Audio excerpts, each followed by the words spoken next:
Everybody, welcome to Vedas Academy. मैं हूं ईशा और आज की क्लास शुरू करते हैं बिना टाइम वेस्ट किए। तो नेक्स्ट जो ऑर्गेनाइजेशन है वो है बीमस्टेक। तो बीमस्टेक के बारे में अब हम पढ़ेंगे। बीमस्टेक क्या है? बीमस्टेक है Bay of Bengal Initiative for Multi Sectoral Technical and Economic Cooperation. ठीक है, तो बे ऑफ बंगाल की है, तो बे ऑफ बंगाल की कोऑपरेशन है टेक्निकल और इकोनॉमिक कोऑपरेशन के लिए। ठीक है, इसके बाद हम इसका देख लेते हैं कि इसके हेडक्वार्टर कहां पर है, मेंबर्स कौन कौन है। तो मेंबर्स देख लेते हैं। सबसे पहले मेंबर्स कौन कौन है। इसके जो इनिशियल मेंबर्स थे, यानी कि जब ये स्टैब्लिश हुई थी, ये स्टैब्लिश हुई थी 6 जून 1997 में। 1997 में स्टैब्लिश हुई थी। ओके, तो इस टाइम पे जो इसके मेंबर्स थे उसमें थे बांग्लादेश, ठीक है, इंडिया, श्रीलंका और थाईलैंड। ओके, तो इनिशियल यानी कि 4 मेंबर्स थे जो स्टैब्लिश जब ये हुई थी उस टाइम पर थे। उसके बाद म्यांमार इसमें ऐड हुआ था, म्यांमार इसमें ऐड हुआ था। और म्यांमार कब ऐड हुआ था? 1997 में ही म्यांमार ऐड हुआ था। ठीक है, इसी ईयर में ऐड हुआ था। उसके बाद 2004 में यानी कि नेपाल और भूटान जब ऐड हुए थे, नेपाल और भूटान इसमें क्या हुए थे, बाद में ऐड हुए थे। कौन से ईयर में ऐड हुए थे? 2004 में। तो बे ऑफ बंगाल यानी कि मेंबर्स कौन कौन है इसके, जितने भी बे ऑफ बंगाल से कोस्टल जितने कंट्रीज हैं वो क्या है इसकी मेंबर्स हैं। ठीक है, अब इसके बाद इसका हेडक्वार्टर देख लेते हैं। हेडक्वार्टर कहाँ है इसका? हेडक्वार्टर है हेड क्वार्टर ढाका। ढाका कहाँ है फ्रेंड्स? बांग्लादेश में। ठीक है, बांग्लादेश, ढाका। ठीक है, इसके हेड कौन है इस समय? प्रेजेंट हेड कौन है इसके? प्रेजेंट हेड है इसके तेंजिन लेकफेल। ठीक है, और कहाँ के हैं ये? भूटान के हैं। ओके, तो भूटान के हैं। हेड है तेंजिन लेकफेल, हेडक्वार्टर है ढाका में। मेंबर्स कंट्रीज है 8 मेंबर कंट्रीज हैं, Bangladesh, India, Sri Lanka, Thailand, Myanmar, Nepal और भूटान। ठीक है, और इसके बाद सॉरी 7 कंट्रीज हैं। इसके बाद है, इसके बाद इसका क्या है, काम क्या है, रोल क्या प्ले करती है ये। ठीक है, Bay of Bengal Initiative for Multi Sectoral Technical and Economic Cooperation, नाम से समझ में आ रहा है टेक्निकल और इकोनॉमिक कोऑपरेशन स्ट्रेंथन करने के लिए। ये क्या है? साउथ एशिया की एसोसिएशन है जो काम करती है। ठीक है, सार्क थी, सार्क भी साउथ एशिया की थी, लेकिन वो क्या करती थी, सेल्फ रिलायंट करती थी वहां के लोगों को, और म्यूचुअल असिस्टेंस और कोऑपरेशन, जो पीपल थे उनके बीच में कोऑपरेशन स्ट्रेंथन करना, और जो वहां की जो जितनी भी ऑर्गेनाइजेशन थी, लोकल ऑर्गेनाइजेशन जो भी थी, कोलैबोरेशन उनके बीच में, और वहां के लोगों को सेल्फ रिलायंट करना, हर फील्ड में उनको प्रोवाइड करवाना, म्यूचुअल असिस्टेंस, कोऑपरेशन स्ट्रेंथन, सब ये करना उसका काम था। इसका काम है टेक्नोलॉजिकल यानी कि टेक्निकल रिलेटेड जितने काम होंगे या इकोनॉमिक रिलेटेड जो काम है, कोऑपरेशन है, वो क्या करेगा? एशिया और साउथ ईस्ट एशियन। ठीक है, साउथ एशियन और साउथ ईस्ट एशियन। ठीक है, साउथ ईस्ट में थाईलैंड वगैरह है, तो वो साउथ ईस्ट एशियन और साउथ एशिया में क्या करना, इनके बीच में टेक्निकल और इकोनॉमिकल कोऑपरेशन स्ट्रेंथन करना। Countries along the coast of the Bay of Bengal, इन कंट्रीज के बीच में, जो बे ऑफ बंगाल की कोस्टल एरिया जो कंट्रीज हैं, इनके बीच में क्या है, स्ट्रेंथन कोऑपरेशन स्ट्रेंथन करना। ओके, तो ये है बीमस्टेक का काम। अब नेक्स्ट हम देख लेते हैं इसके बाद जो है वो है एशियन। इसके बाद हम बात करते हैं एशियन। तो एशियन क्या है देख लीजिए आप। कोई भी ऑर्गेनाइजेशन हो, कोई भी एसोसिएशन हो, उसके लिए हमको सबसे जरूरी उसका एस्टेब्लिशमेंट कब हुआ था। ठीक है, हेडक्वार्टर है कहाँ है, हेड कौन है, मेंबर्स कंट्रीज कौन कौन सी हैं, और रोल क्या प्ले करती है। ओके, ये चीजें हम किसी भी उसकी देखेंगे। इसके बाद एशियन के बारे में बात करते हैं। तो एशियन क्या है? तो एशियन की हम बात कर रहे हैं। एशियन क्या है? Association of south east Asian nation. ठीक है, साउथ ईस्ट एशियन नेशन के एसोसिएशन है। ठीक है, एशियन ऐसा तो एशियन। ठीक है, इसके बाद इसका क्या है, हेडक्वार्टर कहाँ है इसका? हेडक्वार्टर इसका जकार्ता, इंडोनेशिया में। ठीक है, इसके बाद इसके मेंबर्स कौन कौन से हैं, मेंबर्स देख लेते हैं। मेंबर्स। तो मेंबर्स कौन कौन से हैं? 10 कंट्रीज इसकी मेंबर्स हैं। तो देख लो कौन कौन सी है। Brunei, Cambodia, Laos, Myanmar, Malaysia, Philippines, Singapore, Vietnam, Thailand, Indonesia.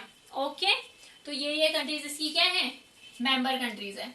Okay, अब इसके बाद देख लेते हैं इसके हेड कौन है। तो इसके हेड है आपके लिम जॉक होई। ठीक है, लिम जॉक होई, ये कहाँ के हैं? ब्रूनेई के हैं। अब आपको कोई पूछे कि आप आर यू एशियन, तो बोलेंगे होई। होई, होई मतलब होता है हाँ। ठीक है, तो याद करने के लिए बेटर है हेड कौन है इसके? Lim Jock Hoi. Are you ASEAN? होई।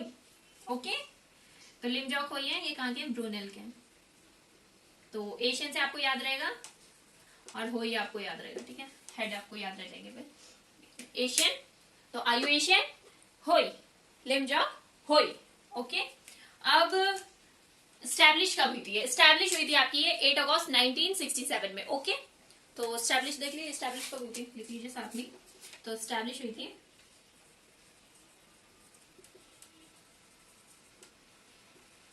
8 अगस्त 1967 में। ओके, इसके बाद इसका काम क्या होता है? An economic union promotes inter governmental cooperation and facilities, economic, political, security, military, educational और socio culture integration among its member and other countries. तो इनके बीच में क्या है? पॉलिटिकल, सिक्योरिटी रिलेटेड और एजुकेशनल जो कॉपरेशन होंगे, जो बातें, जो भी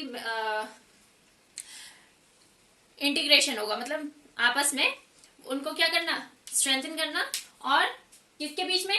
ये जो मेंबर कंट्रीज है और यहाँ के जो लोग हैं उनके बीच में। ठीक है, it's member and other countries, इनके आपस में और इनका किसी और से, ये इसका काम है। ठीक है, इंटीग्रेशन करवाना किसी भी फील्ड में, एजुकेशनल हो, पॉलिटिकल हो, ठीक है, और सिक्योरिटी रिलेटेड हो, मिलिट्री रिलेटेड हो, जितने भी मतलब इसके काम होंगे, फैसिलिटीज प्रोवाइड करवाना, ये कौन करता है? एशियन। ठीक है, association of south east Asian nation. Okay, next इसके बाद बात करते हैं हम, इसके बाद है ब्रिक्स। इसके बाद हम देख रहे थे ब्रिक्स के बारे में। तो ब्रिक्स क्या है? ब्रिक्स एक्रोनिम ऑफ 5 कंट्रीज है। ठीक है, ये जो नाम पड़ा है ये इन्हीं कंट्रीज के नाम पर है। तो इसका फुल देख लो, ब्राजील, रशिया, देखो B for Brazil, R for Russia, I for India, C for China, S for South Africa. ठीक है, तो इसके मेंबर कंट्रीज देख लो, मेंबर कौन कौन है इसके। तो मेंबर्स ऑलरेडी इसमें दिख रहे हैं, नाम से ही है। ठीक है, तो मेंबर कंट्रीज है, इनिशियली 4 कंट्रीज थी, अब 5 है। ठीक है, तो ये हुई थी आपकी स्टैब्लिश 2009 में। ठीक है, 2010 में इसमें साउथ अफ्रीका इसमें ऐड हो गया था, 2010 में। ठीक है, तो 2010 में जब इससे पहले क्या था? साउथ अफ्रीका के ऐड होने से पहले इसका नाम था ब्रिक। Brick, BRIC। ठीक है, 4 कंट्रीज थी, 4 एक्रोनिम थे। इसके बाद ये चेंज हो गया था, तो जब साउथ अफ्रीका ऐड हुआ तो SP इसमें लगे, तो बन गया ये ब्रिक्स। ठीक है, तो मेंबर हो गए। इसके बाद हम बात करते हैं स्टैब्लिश कब हुआ था? 2009 में हुआ था, ये स्टैब्लिश हुआ था 2009 में। ठीक है, साउथ अफ्रीका कब ऐड हुई थी इसमें? 2010 में। ठीक है, और इसके बाद क्या है? तो यहाँ पे क्या बोल रहा है ये? South Africa was invited to join BRICS in December 2010 and that acronym group adopted the acronym BRICS. तो ये क्या था? The group adopted the acronym BRICS. उसके बाद जब उसमें साउथ अफ्रीका जो ऐड हुआ तो इन्होंने ब्रिक्स रख लिया था। ठीक है, अब इसमें लेटेस्ट क्या है? लेटेस्ट है इसमें, Russia hosted the most recent 12th BRICS summit on 17 November 2020 initially due to. अच्छा, अब क्या है? मोस्ट इसमें रिसेंट क्या हुआ है कि जो रशिया है उसने होस्ट किया था 12th समिट ऑफ ब्रिक्स। ठीक है, और कब समिट था ये? 17 नवंबर 2020 में। ठीक है, और वर्चुअली हुआ था ये, क्योंकि कोविड चल रहा है तो वर्चुअली हुआ था, ड्यू टू कोविड ये वर्चुअल समिट था। ठीक है, इसके बाद हम बात करते हैं SCO।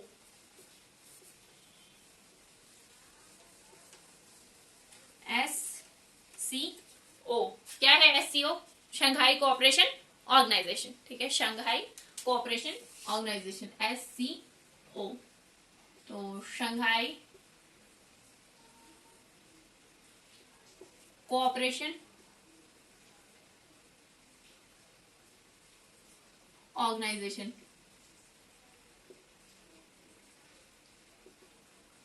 ठीक है, शंघाई कोऑपरेशन ऑर्गेनाइजेशन। तो इसमें देख लेते हैं हेडक्वार्टर कहाँ है इसका, बीजिंग में, बीजिंग चाइना में। तो शंघाई कहाँ है, चाइना में। तो आपको हेडक्वार्टर याद हो जाएगा कि बीजिंग चाइना की राजधानी है, ठीक है, तो आपको याद हो जाएगा चाइना, बीजिंग, ठीक है, हेडक्वार्टर। अब करंट सेक्रेटरी जनरल कौन है इसके, यानी कि हेड कौन है, तो है व्लादिमीर नोरोव, ठीक है, नोरोव, उज्बेकिस्तान के हैं, ओके।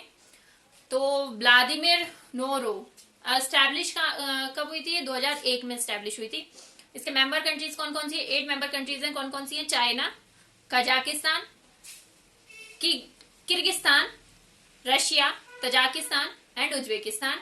इंडिया पाकिस्तान इसको कब ज्वाइन किया, 2017 में ज्वाइन किया था।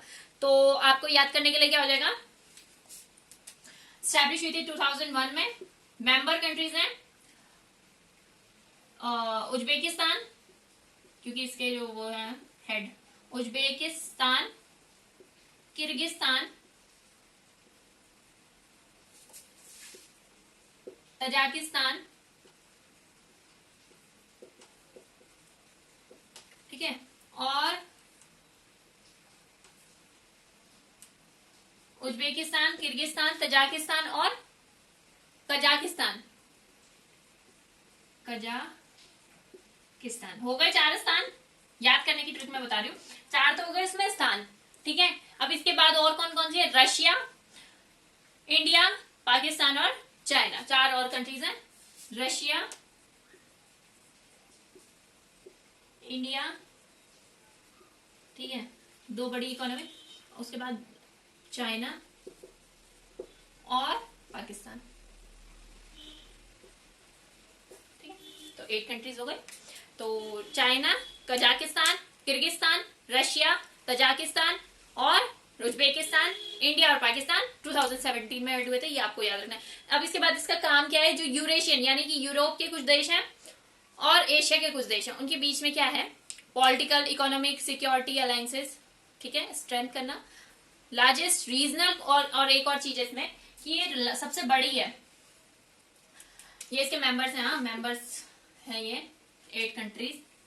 तो ये क्या है, सबसे लार्जेस्ट रीजनल भी है, रीजनल यानी कि एरिया वाइज भी है, रीजनल एंड पॉपुलेशन वाइज भी है,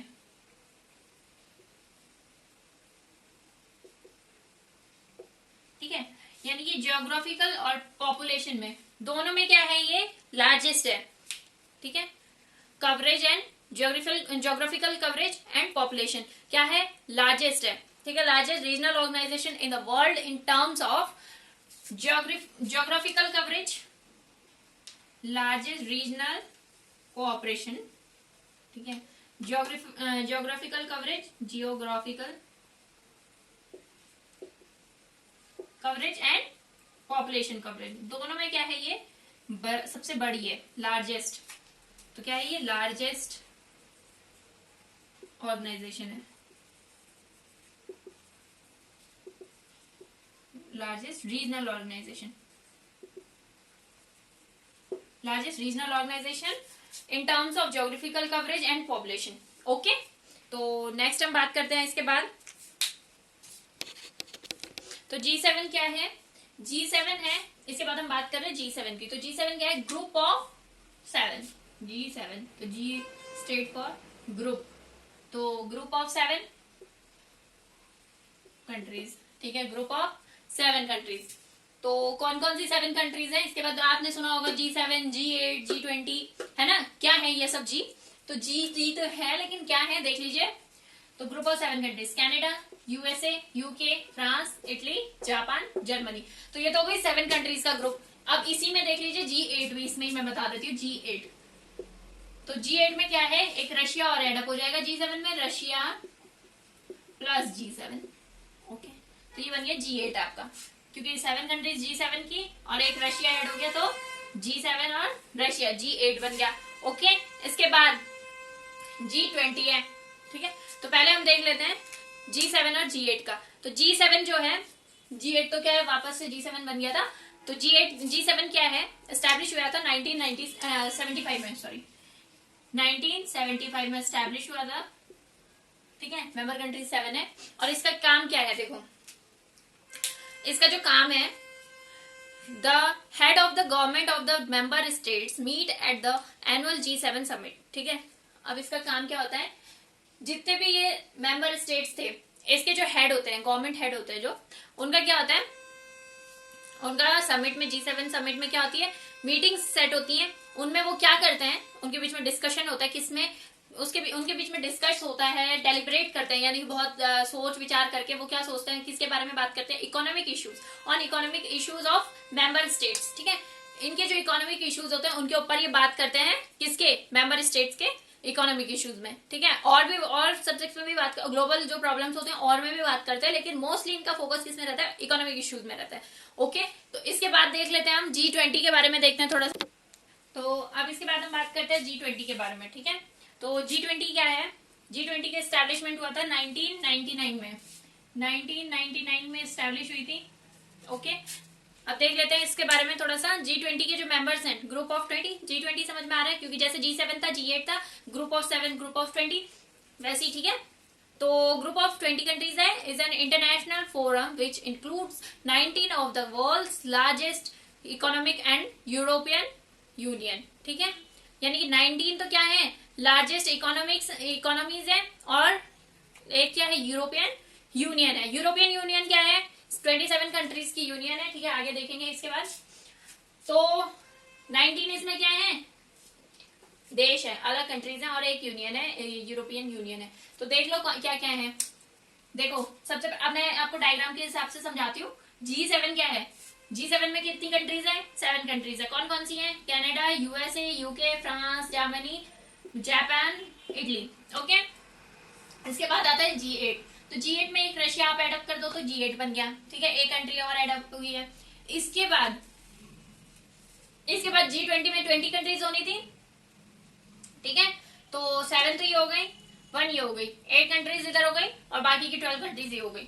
ओके, तो देख लो कौन कौन सी हैं, 11 कंट्रीज और 1 यूरोपियन यूनियन। ठीक है, तो देख लो कौन कौन सी, Argentina, Australia, Brazil, China, European Union, Mexico, Saudi Arabia, South Africa, South Korea, Turkey, India और इंडोनेशिया।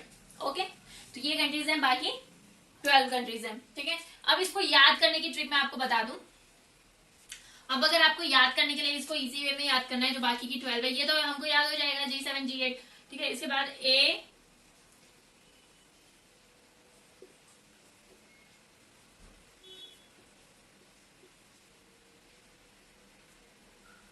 ठीक है, क्या है ये, अब से मस्ती।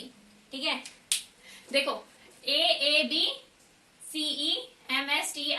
ठीक है, अब से मस्ती। अब देखो भाई 20 लोग हैं। ठीक है, अब अगर माना बात, आप लोग फ्रेंड्स का ग्रुप है, 20 लोग फ्रेंड्स हैं आप लोग। ठीक है, और आप कहीं पिकनिक पे जा रहे हो तो मस्ती होगी ना, तो उसके लिए आपको याद करने की ट्रिक क्या है, अब से मस्ती, ये याद करने की ट्रिक है। ठीक है, AABCEMSTII। ठीक है, AAB तो अब से, तो AAB यानी कि अर्जेंटीना, ऑस्ट्रेलिया, ब्राजील। ठीक है, हो गया। अब उसके बाद है CE से, तो चाइना और यूरोपियन यूनियन। हो गया। इससे मस्ती, तो M Mexico, S Saudi Arabia, sorry double S है। ठीक है, Saudi Arabia, South Africa, double S है। ठीक है, मस्ती ऐसा लंबा वाला मस्ती हो जाएगा। ठीक है, तो Saudi Arabia, South Africa, South Korea. ठीक है, 3 हो गए S। इसके बाद है T, तो T for Turkey, I for India और I फॉर इंडोनेशिया। हो गए, बस खत्म बात, G20 डेज हो गए। अब यूरोपियन यूनियन का क्या था, यूरोपियन यूनियन में 27 देश हैं, ये आप याद रखेंगे कि 11 कंट्रीज और 1 यूरोपियन यूनियन। ठीक है, 19 largest economies and 1 European union. Okay, तो अब से मस्ती। ठीक है, 1999 में ये एस्टैब्लिश हुई थी G20। ठीक है, अब देख लो जरा इसके बारे में और क्या है, इसका रोल क्या है। तो ये क्या है, group of G20, group of 20 countries. ठीक है, फोरम है international cooperation most important aspects of the international economic और फाइनेंशियल एजेंडा। तो ये किस बारे में डिस्कशन करते हैं, सर किस बारे में काम उनका होता है कि इकोनॉमिक और फाइनेंशियल जो कंडीशंस होती हैं पूरे राष्ट्रों की उसके बारे में ये डिस्कस करते हैं, ठीक है। अब इसमें रिसेंटली क्या हुआ था, रिसेंटली इसमें क्या हुआ था, 1 दिसंबर 2020 को Italy hold the presidency of G20। तो इटली ने क्या किया था, प्रेसिडेंसी इसकी किसके पास चली गई, इटली के पास कब गई थी, 1 दिसंबर 2020 में। ओके, तो ये था G20, ठीक है। इसके बाद हम थोड़ा सा देख लेते हैं बाकी जो हैं। तो कॉमनवेल्थ नेशंस के बारे में हम थोड़ा सा देखते हैं। तो कॉमनवेल्थ नेशंस क्या है, ऐसी कंट्रीज कॉमनवेल्थ नेशंस में आती हैं जो कभी ना कभी अंडर ब्रिटेन शासन में रहे हैं, ठीक है, अंडर ब्रिटेन शासन में रही हैं। तो ऐसी कौन कौन सी कंट्रीज हैं, इसका हेडक्वार्टर है 54 ऐसी कंट्रीज हैं जो अंडर ब्रिटेन रही हैं। तो इसका जो है हेडक्वार्टर कहाँ पे, लंदन यूके में, ठीक है, ब्रिटेन लंदन यूके, ठीक है। स्टैब्लिश कब हुई थी, 1931 में हुई थी, यानी कि हमारी आजादी से पहले स्टैब्लिश हुई थी। और इसके जो हेड है, हेड कौन है, क्वीन एलिजाबेथ 2, ठीक है, क्वीन एलिजाबेथ 2। मेंबर्स हो गए 54 कंट्रीज जो कभी ना कभी शासन में रही थी, ठीक है, अंडर ब्रिटेन शासन रही है। To improve wellbeing Commonwealth citizen, Commonwealth Games आपने सुने होंगे, तो वो इन्हीं 54 कंट्रीज के बीच में होता है, ठीक है, ये आप ध्यान में रखेंगे। तो wellbeing of all Commonwealth citizens and to advance their shared interest globally, तो यानी कि उनके वेलबींग के लिए ये एस्टेब्लिश हुई थी उस टाइम पर। जो कंट्रीज एस्टेब्लिश, मतलब जो कंट्रीज इनके शासन में रही थी उनके वेलबींग के लिए ये एस्टेब्लिश उस टाइम की गई थी, ठीक है। इसके बाद यूरोपियन यूनियन का मैंने बताया था, यूरोपियन यूनियन में 27 देश हैं। 1993 में ये एस्टेब्लिश हुई थी। और इसका काम क्या है, जो यूरोप की जो डेमोक्रेसी वगैरह जो उनका काम होता है, वहां की डिप्लोमेसी और जो ह्यूमन राइट्स वगैरह का काम है, उसमें कोई भी हनन ना हो उसके बारे में, ठीक है। तो बाकी ये सब देखती है। और उसमें रिसेंटली क्या हुआ था, देखिए ब्रेग्जिट, अभी 31 जनवरी 2020 में क्या हुआ था, United Kingdom formally left the European Asian, UK is the first country to leave. अच्छा, यूरोपियन एशियन में से यूके यानी कि ब्रिटेन जब एग्जिट किया था, तो ब्रेग्जिट, इसको मीडिया में क्या बताया गया था, ब्रेग्जिट बताया गया था, क्योंकि ब्रिटेन एग्जिट हो गया था तो ब्रेग्जिट उसका शॉर्ट नेम बना दिया था क्या था। और उस टाइम पर इसके बारे में क्या बात हुई थी, कब हुई थी ये, 31 जनवरी 2020 में, ठीक है। और ब्रिटेन क्या है, यानी कि यूनाइटेड किंगडम क्या है, सबसे पहली कंट्री है जिसने यूरोपियन यूनियन को लीव किया था, फॉर्मली लीव किया है, ठीक है। इसका हेडक्वार्टर कहाँ पे, बेल्जियम में है, ब्रुसेल्स बेल्जियम में, ठीक है। और एस्टैब्लिश हुई थी 1993 में। तो अब इसके बाद क्या है, इसके बाद है नेक्स्ट एडीबी। एडीबी में क्या है, एशियन डेवलपमेंट बैंक है, हेडक्वार्टर कहाँ है इसका, फिलीपींस में है, ठीक है। और प्रेसिडेंट कौन है, मत्सत्सुगु अस्कावा, ठीक है, अस्कावा। इसके बाद एशियन AIIB, इसका हेडक्वार्टर कहाँ है, चाइना में है, इसके प्रेसिडेंट कौन है, जिन लिक्विन। और एडीबी के जो प्रेसिडेंट, वाइस प्रेसिडेंट है वो है अशोक लवासा, ठीक है, अशोक लवासा, ठीक है। और इनका क्या होता है, फाइनेंशियली ये अपना काम देखते हैं। और ये थे आपकी कुछ ऑर्गेनाइजेशंस, ठीक है। जो बाकी रह जाएगा आप मेरे को कमेंट बॉक्स में बता दीजिएगा, मैं उसके ऊपर वीडियो बना दूंगी। बाकी थैंक यू, पढ़ते रहिए, बेस्ट ऑफ लक।